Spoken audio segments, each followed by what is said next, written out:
ये है गीजा के पिरामिड्स। इस पिरामिड को बिना किसी मशीन के सिर्फ इंसानों की मदद से बनाया गया था। आज से लगभग 4500 साल पुराने ये पिरामिड, जो आज भी उतनी ही शानदार लगती हैं जितनी 4500 साल पहले लगती थी। ये पिरामिड्स दुनिया के अजूबों में से एक हैं, जिनके आगे बड़े बड़े इंजीनियर भी हैरान हो जाते हैं कि आखिर इतने भारी भरकम पत्थरों को बिना मशीनों के इतनी ऊंचाई तक कैसे पहुंचाया गया होगा। आज आप इन पिरामिड्स के बारे में जानोगे कि आखिर इसे बनाया कैसे गया होगा। सबसे पहले एक बात मान लेनी चाहिए कि मिस्रवासी सुपर क्रिएटिव थे। उन्होंने ऐसे ऐसे आइडियाज अपनाए जो हमें आज भी चौंका देते हैं। गीजा के सबसे बड़े पिरामिड यानी ग्रेट पिरामिड ऑफ खुफू की ऊंचाई करीब 481 फीट थी। और सोचिए, इसमें 23 लाख पत्थर के ब्लॉक लगे हैं। मतलब एक ब्लॉक का वजन कभी कभी हाथी जितना होता था। और ये पिरामिड सिर्फ राजा की कब्र नहीं थे, ये उनकी ताकत और विज्ञान का जीता जागता सबूत है। अब सवाल ये है कि इतने भारी पत्थर आखिरकार ले जाए कैसे गए। चलिए थोड़ा प्रैक्टिकल होकर सोचते हैं।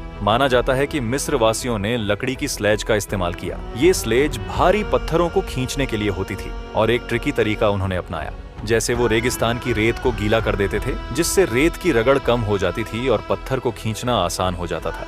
एक्सपेरिमेंट से भी ये साबित हुआ है कि गीली रेत पर किसी भी भरी चीज को खींचने से मजदूरों की मेहनत काफी कम हो जाती है। मिस्र वासियों का ये जुगाड़ सच में कमाल का था। और अब बात करते हैं मिस्र की लाइफलाइन नील नदी की। नील नदी के बिना तो इस पिरामिड को बना पाना नामुमकिन सा था। खदानों से निकाले गए पत्थरों को नावों पर लादकर नील नदी की मदद से गीजा तक लाया जाता था। यानी मिस्रवासी पानी के रास्ते का पूरा फायदा उठाते थे। सच कहें तो ये लोग प्रैक्टिकल सोच के मास्टर थे। पत्थरों को नीचे से ऊपर तक पहुंचाने के लिए एक और तरीका अपनाया गया, रैंप। अब ये रैंप सीधे होते थे या घुमावदार, इस पर आज भी बहस चल रही है। लेकिन एक बात तय है, ये रैंप एकदम स्मार्ट तरीके से बनाए गए थे। धीरे धीरे पत्थर को रैंप की मदद से ऊपर चढ़ाते जाओ और पिरामिड का काम बढ़ाते जाओ। ये तो वैसा ही हुआ जैसे आजकल घर की छत बनाते हैं। एक मंजिल पूरी करो, फिर दूसरी मंजिल पूरी करने के लिए पहली मंजिल की सीढ़ी की मदद ले लो। इतने सालों बाद भी ये पिरामिड खड़े हैं और हमें बताते हैं कि इंसान चाहे तो क्या कुछ नहीं कर सकता। अगर आपको ये वीडियो पसंद आया तो लाइक, कमेंट और शेयर जरूर करें।